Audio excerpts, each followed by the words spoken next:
Bonjour à tous, je suis Barbie Shirototo. Non mais t'as pas fini? C'est quoi ce délire? Mais c'est quoi ce délire? Je suis Guillaume Lopez. Bienvenue dans Hokuto no Run. Si tu ne connais pas l'émission, tu as déjà 2 épisodes pour te former à l'art du Hokuto Shinken. Tu verras, on apprend plein de choses sympas. Alors abonne-toi et like et n'oublie pas tes petits souliers. Alors mets la cloche. Et donc, l'épisode 3 d'Hokuto no Ken est sorti le 25 octobre 1984. Le script est confié à Toshiki Inoue, un homme important dans le monde de l'animation puisque c'est lui derrière les scripts de très nombreux épisodes de Dragon Ball. On le retrouve également au scénario de Yawara, l'histoire d'une fille judoka qui voudrait avoir une vie normale. Plus récemment, il a travaillé sur les scripts de Karakuri Sakasu, encore une série où les arts martiaux font partie de l'univers. C'est dans ce même champ lexical qu'on retrouve Toshiki Inoue sur du Hokuto no Ken. Mais ce monsieur a plus d'un tour dans son sac puisque ses exploits ne s'arrêtent pas là. Il aurait travaillé sur des séries live de tokusatsu. Et nous connaissons maintenant un expert du genre. C'est pour ça qu'il est temps de ressortir la carte Fabien Moreau. Je t'invoque! Bonjour à tous, je suis Fabien Moreau, l'auteur de Kaiju, Envahisseur et Apocalypse, et j'ai le plaisir de vous retrouver aujourd'hui dans Hokuto no Run pour vous parler de monsieur Toshiki Inoue, le scénariste de l'épisode 3 de Hokuto no Ken. Alors il faut savoir que Toshiki Inoue, il a l'écriture dans le sang puisque son père n'est autre que Masaru Higami, qui fut le scénariste des grandes séries de tokusatsu, séries et effets spéciaux, de la Toei durant les années 60-70, puisqu'on lui doit un travail important sur Giant Roboto en 1967, mais c'est lui qui fut le scénariste principal de la saga Kamen Rider de 1971, donc la série originale, jusqu'en 1981 avec Kamen Rider Super One. C'est aussi lui qui a écrit la plupart des longs métrages Kamen Rider qui étaient projetés dans le cadre du Toei Manga Matsuri dans les années 70.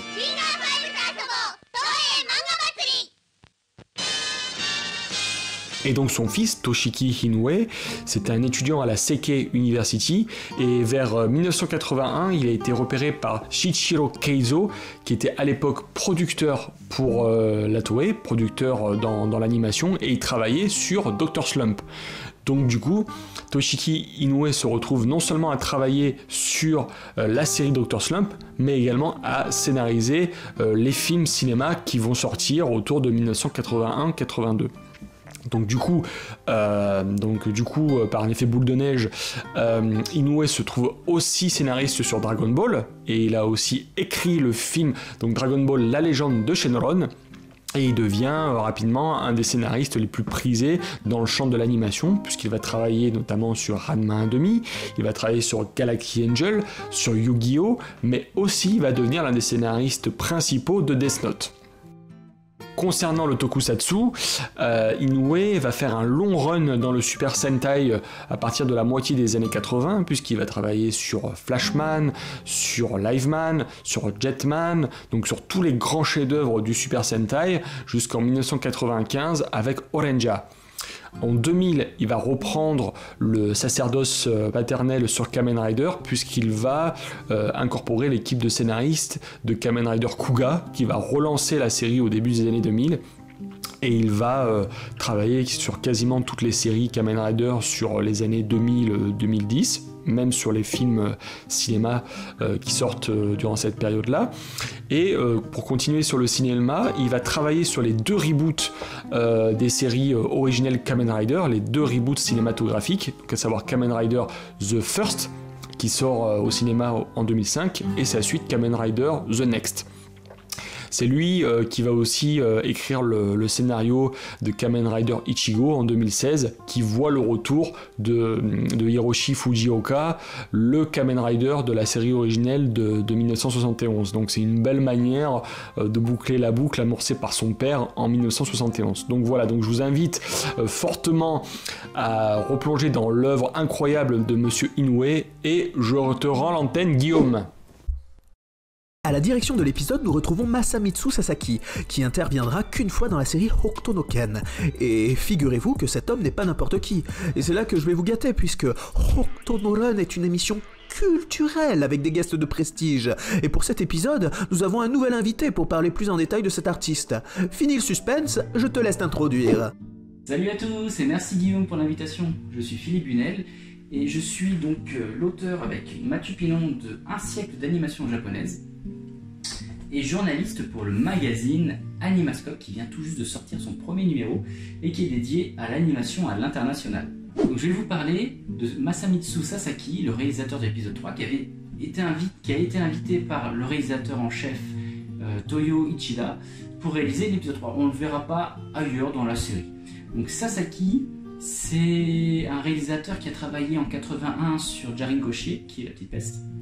L'année d'après, il a co-réalisé la série Albator 84, donc c'est en 82 bien sûr, 84 c'était la date de diffusion française.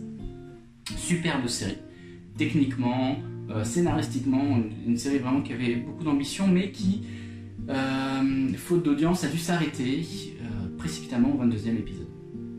La même année, il fait Andromeda Stories, qui est une adaptation d'un manga de Keiko Takemiya. En fait, Takemiya, c'était une autrice, une dessinatrice qui avait le vent en poupe à l'époque, qui s'entourait de scénaristes qui l'emmenaient dans différents genres. Et donc la science-fiction, le drame humain, voilà. Et du coup, il a eu la chance, parmi quelques grands réalisateurs, d'adapter son œuvre. Une autrice qu'on ne connaît pas trop en France. Et Sasaki réalise un film un peu au budget des rats et des pâquerettes, mais ça c'est Toei dans les années 80, voilà, c'est toujours des budgets serrés. Un beau film, il réalise un très beau film qui est malheureusement inconnu chez nous, mais voilà, il arrive à développer un beau drame de science-fiction, d'invasion, vraiment sympa, que je vous invite à voir si c'est possible.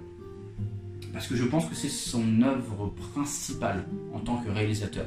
Voilà, donc il est invité pour l'épisode 3 de Hokuto no Ken, et c'est assez drôle parce que si lui, il représente un peu la science-fiction de Toei d'avant, là il est dans le renouveau Toei, le Shonen Neketsu, qui est la nouvelle poule aux yeux d'or de Toei, puisque la science-fiction avant c'était ça, le fer de lance de Toei, mais sauf que ça s'écroule. Albator 84 s'est écroulé, c'est quand même...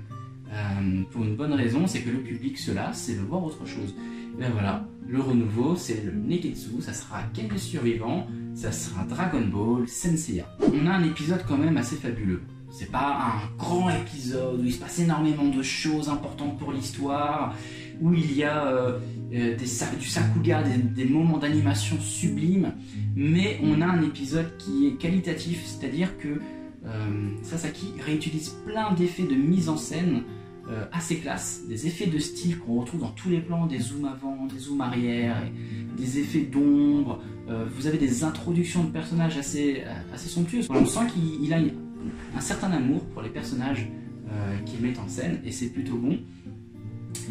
Voilà, donc ça reste un épisode techniquement, je trouve, très bon, parce qu'il arrive à faire en sorte qu'on ne s'ennuie pas. Et bon, il y a quand même un super plan de Ken qui dit que tu vas mourir avec des effets d'ombre noire. Voilà, c'est un plan qu'on retrouvera, qui est juste fantastique.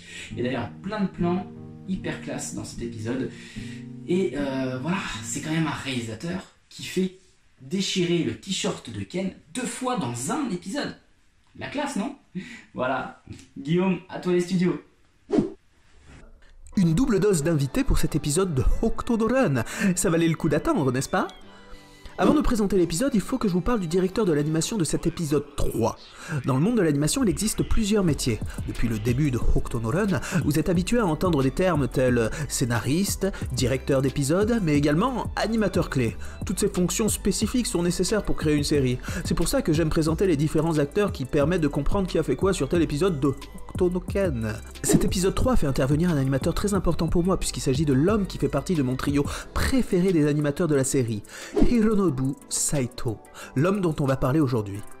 Pour comprendre pourquoi j'aime autant cet artiste, je vais devoir vous parler de son métier. Sur cet épisode, son poste est appelé Sakan, soit le directeur de l'animation sur cet épisode. Mais il existe tant de vocabulaire différents qu'il serait un peu indigeste d'utiliser tous ces mots techniques.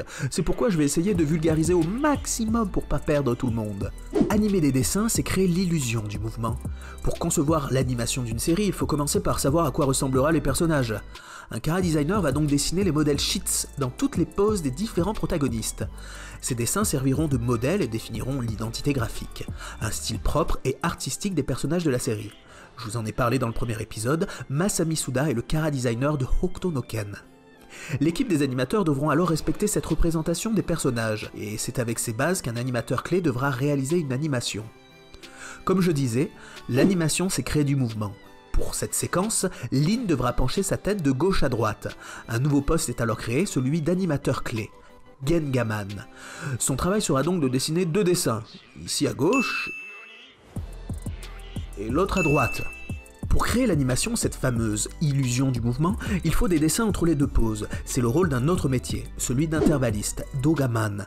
Plus il y aura de dessins entre les 2 pôles, plus l'animation sera fluide. Attention, je n'ai pas dit meilleur, juste que plus une action est remplie de dessins, plus l'impression de mouvement sera limpide. Et au contraire, moins il y a de dessins, plus les étapes d'animation seront perceptibles, plus saccadées, mais moins long à concevoir. C'est la fameuse animation limitée exploitée par Osamu Tezuka, papa d'Astro Boy, qui a permis d'élaborer les premières séries d'animation hebdomadaires à la télévision japonaise. Une fois l'animation réalisée, les poses clés sont vérifiées par le Sakan, soit le directeur de l'animation de l'épisode, dont il est à la charge. Ainsi, quand il recevra les dessins de l'épisode entre ses mains, il devra parfois redessiner les étapes d'animation, les animations clés, pour créer la cohérence graphique d'une scène à l'autre et ainsi avoir un style artistique homogène durant l'épisode. C'est la mission confiée à Hironobu Saito pour l'épisode 3 d'Hokuto no Ken. Bon, ceci est un exemple avec de nombreux raccourcis faciles. En effet, dans l'extrait avec le personnage de Lin, les animations clés sont peut-être plus nombreuses. Il y a beaucoup d'autres intervenants pour préparer une séquence animée. La liste des étapes est longue, mais le plus important, c'est que vous ayez compris le métier de directeur d'animation. Maintenant que vous avez une vision du travail de Hironobu Saito, vient alors la question suivante. Pourquoi je l'aime tant ? Dans les séries longues naissent des talents. Les directeurs d'animation d'épisodes ont souvent une patte artistique atypique. Si leur travail est de rendre l'épisode entier avec un style homogène, celui-ci n'aura pas forcément le talent de respecter les modèles du chara-designer de la série, ce qui peut créer des différences graphiques perturbantes d'un épisode à l'autre. Hironobu Saito fait partie de ces dessinateurs qui décident délibérément de ne pas respecter le style graphique de la série, pour mettre en avant sa propre sensibilité artistique. Déjà, ça c'est quelque chose que je respecte énormément, mais encore faut-il que ça soit bien fait. Et oui, ici atypique se traduit par excellence, un trait avec un sens du détail proche de celui du dessinateur du manga, Tetsuo Hara. On retrouve, derrière ce réalisme, l'appui des expressions dramatiques. Les personnages féminins sous sa plume deviennent de véritables œuvres d'art. Revenons à ses débuts. Hironobu Saito, à force d'envoyer des lettres de fans à son idole, s'est fait repérer par celle-ci, un certain Akio Sugino, une légende de l'animation japonaise, considéré comme un des plus grands character designers de cette industrie, qui a apporté sa patte artistique à des séries considérées comme de véritables chefs-d'œuvre intemporels, tels Cobra, Ashitano Joe 2, Rémi sans famille, Lady Oscar, L'île au trésor, Blackjack. Il est facile de remarquer l'influence qu'il a pu avoir sur Hironobu Saito. D'ailleurs, après son petit passage au studio Madhouse, Hironobu Saito est transféré chez Araki Productions, un studio fondé par Shingo Araki, très célèbre pour avoir donné cette identité graphique à la série Sento Seiya, avec Michi Himeno. Encore une fois, Saito aura cette influence directe auprès de ces artistes géniaux. D'ailleurs, on le retrouve sur un épisode de Sento Seiya, que je trouve particulièrement intéressant. On reconnaît sa patte graphique et son influence Michi Arakienne, tout comme l'épisode 5 de Fuma no Kojiro, où il fut directeur de l'animation sur l'épisode. Saito peut également être très fidèle au style du mangaka dont l'œuvre est adaptée. Ainsi, on le retrouve sur l'épisode 5 de Rurouni Kenshin, soit Kenshin le Vagabond, mais également le très burlesque épisode 13 de la série Berserk des années 90, puis la 3e partie de l'omnibus The Cockpit, Soldat Motard, avec un trait se confondant presque avec le maître Leiji Matsumoto. Mais là où on reconnaît son design singulier, c'est dans les épisodes sur lesquels il a œuvré, notamment sur Sakigake Otokojuku. Yo kore shimata. Pardon, je m'emporte.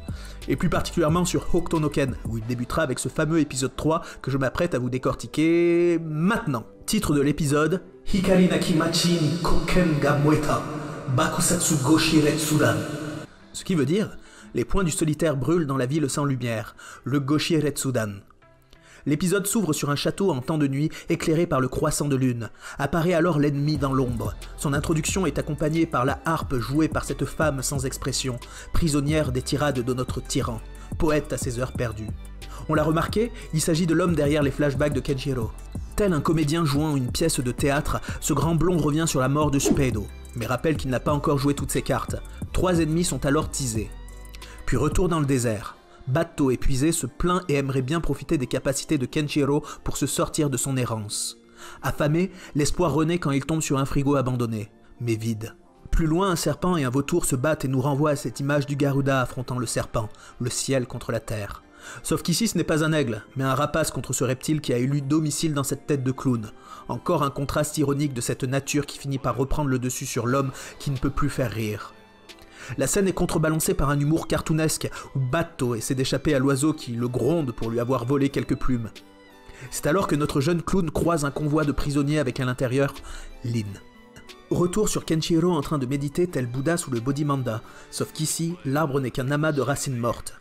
Ses pensées vont vers sa bien-aimée, quand soudain, l'élément perturbateur vient interrompre la rêverie pour annoncer la terrible nouvelle concernant Lin. Elle a été emmenée pour être esclave dans la ville de Dorado, connue pour être sous l'emprise de Kingu. Kenshiro saute alors dans la voiture et conduit pour la première fois de la série et fonce pour sauver l'enfant. Ce qui est très drôle, c'est que d'un épisode à l'autre, la voiture a le volant qui change de place. On passe du côté des fous des bandits qui fouettent les esclaves avec une telle violence que certains en perdent leurs sourcils. Pendant ce temps, nos deux compères s'introduisent dans cette ville, et Kenshiro remarque le drapeau, la Bloody Cross, encore un indice supplémentaire sur l'identité du roi fou qui attend sur son trône. Les esclaves sont mis à mal dans des jeux sadiques où un père de famille doit viser à l'arc une conserve sur la tête de son propre enfant. Le manga est plus perturbant encore puisque c'est le fils qui devra soulever son père pour lui empêcher la pendaison. Ici, l'esclave refusera de se prêter à ce jeu inhumain, ce qui mettra en colère le chef de bande. J'aime bien l'effet de main géante qui apparaît au premier plan. Un de ses subalternes forcera le père à décocher, quand soudain notre héros du futur débarque pour sauver le gamin d'une mort certaine. L'effet bleuté pour montrer la vitesse de Kenshiro sous fond rouge rappelle celui d'un démon sauveur qui surgit, et arrête la flèche avec ses doigts. Il la renvoie sur le punk et c'est dans la douleur qu'on apprend le nom de son chef, Daya, interprété par un comédien d'exception, j'ai nommé Daisuke Gori. Le regretté seiyuu derrière le personnage de Mr. Satan dans Dragon Ball Z, Robin Mask dans Kinnikuman, et Dajima Heihachi dans Otokojuku, mais aussi le célèbre Heihachi Mishima de Tekken. Donc Daya, monstre sans cœur, achève son homme de main avec sa lance et défie Kenshiro qui balance des punchlines à tout va. Un battle qui débute le combat. Daya balance son arme, mais Ken esquive et les mobs se font embarquer par l'élan de la barre de fer. Aucune once de pitié pour cet idiot qui se gausse de la mort de ses partenaires. Nouveau coup qui touche le t-shirt de Kenshiro et le voilà passer en mode sérieux. Quand il craque ses doigts, ça annonce la grosse calotte de ses morts. Kenshiro arrête la barre à main nue et dans une dernière punchline, il soulève la bête et sort une nouvelle technique, le Koshu Haganken, soit le coup à la nuque, destruction du visage. Puis il enchaînera sur sa célèbre phrase, accompagnée de cette image qu'on verra souvent pour vendre, entre autres, des t-shirts sur internet. En même temps, les aplats de noir en fait quelque chose de très iconique. Cette fois-ci, pas d'ombre chinoise, on passe en mode scanner, avant de vomir une gerbe de sang blanche. Et nous voilà à la moitié de l'épisode. On reprend avec des punks déchaînés en voiture à la recherche de l'homme aux 7 cicatrices. Un petit trucage marrant, c'est que pour donner une sensation d'attaque de tous les côtés, ils ont juste réutilisé le plan en miroir. La scène sert à introduire un nouveau vilain, Kurabu, interprété par le défunt Koji Totani, qui a joué Atsushi Soedo dans l'excellent OAV de Gorappa Baki en 94, mais aussi Shura dans Sento Seiya. Nos deux traqués bien cachés élaborent un début de plan pour retrouver Lin. Kenshiro conseille d'attendre la nuit, alors que Batto décide de fouiner les alentours. Il s'aperçoit que tout le monde est en travaux forcés. Lin est logée à la même enseigne et doit nettoyer les bottes de cette armée du mal. Et lorsqu'elle se fait menacer, son chien la protège avant de devoir fuir. Plus loin, l'animal entend l'harmonica de Batto, mélancolique de son passé avec la jeune fille. Le chiot conduit alors le garçon là où se trouve sa maîtresse. Mais celui-ci ne peut pas la libérer de ses chaînes. Il décide donc d'aller chercher une aide ultime, Kenshiro. La nuit tombée, Ken paralyse le gardien, et ses bras passent au bleu. Non, ce n'est pas une technique du Hokuto, mais une erreur de colo. Il a appuyé sur les tempes où se trouvent les points vitaux Zusho.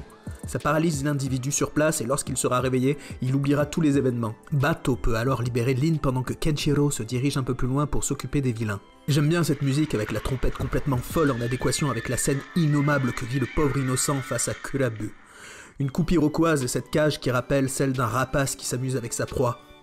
Dans la version papier, même si ça manque de symbolisme, on a tout de même un niveau de violence bien supérieur, notamment avec le méchant qui promet de libérer son jouet humain s'il arrive à le toucher, chose qu'il ne respectera absolument pas. Kenshiro entre en scène et on a ce très beau plan de notre ersatz de Wolverine avec ses ombrages très détaillés. Puis dans une réutilisation de séquence de l'épisode 1, Ken déchire sa veste. On a toute une mise en scène créée pour ce combat avec de nombreuses esquives très dynamiques. Et ce côté corps crayonné que j'apprécie particulièrement tout en gardant une animation fluide. Puis le combat arrive à un moment décisif, afin de mettre en scène une partie du titre de l'épisode, le Goshiretsudan, soit l'attaque explosive à 5 doigts. Les mains éclatent dans un joli plan scanner, avec les os qui s'effritent progressivement, puis toujours ce sang blanc qui éclaire la nuit de cet intense duel. Notre héritier de la Grande Ourse enchaîne alors avec une autre technique. Après être passé derrière son adversaire, il assène un coup avec ses 2 genoux dans le dos de l'ennemi. Il a appuyé sur les points vitaux Meimon, soit la porte de la vie. Ça lui laisse quelques secondes pour vivre. Cette fois-ci, la version animée raccourcit le compteur du manga qui passe de 1 minute à 30 secondes de délai. Pendant ce laps de temps, la tension des muscles va briser sa colonne vertébrale en 2. Là encore, l'anime lisse la personnalité de Ken. En effet, dans le manga, notre héros ment pour obtenir une information en échange de la vie du punk. Il veut connaître l'identité de King. Celui-ci crachera le morceau, mais Kenshiro ne respectera pas sa promesse, laissant ce dernier mourir dans d'atroces souffrances. Retour sur Lin qui retrouve la liberté sous les yeux adoucis de notre héros, ce qui engendre une petite crise de jalousie de Bato. Puis retour au repère du grand méchant. Ses sbires lui rapportent la situation et leur défaite cuisante. Celui-ci fait immédiatement le lien avec Kenshiro. La musicienne s'arrête de jouer quand elle entend le nom du maître du Hokuto. On comprend vite de qui il s'agit. C'est alors que le despote exécute les fuyards avec une technique très particulière. Ses mains transpercent les corps, les tuant sans hésitation. On l'avait déjà compris, il s'agit de l'ennemi de Kenshiro qu'il avait vaincu jadis. Puis il appelle un de ses généraux, Hatto, et lui ordonne d'aller torturer l'héritier des plus grands maîtres chinois. Fin de l'épisode.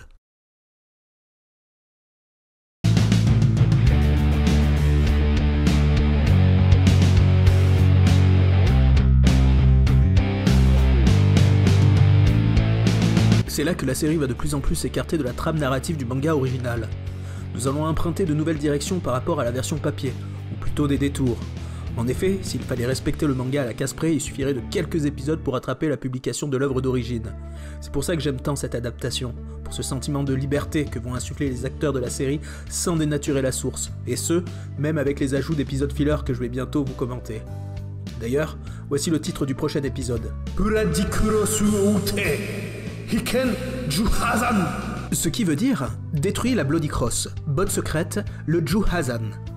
Merci à tous d'avoir suivi cette nouvelle aventure d'Hokuto no Run. Comme d'habitude, likez, commentez, partagez un maximum et activez la cloche, c'est important pour ne rien rater. Merci à tous. Ciao!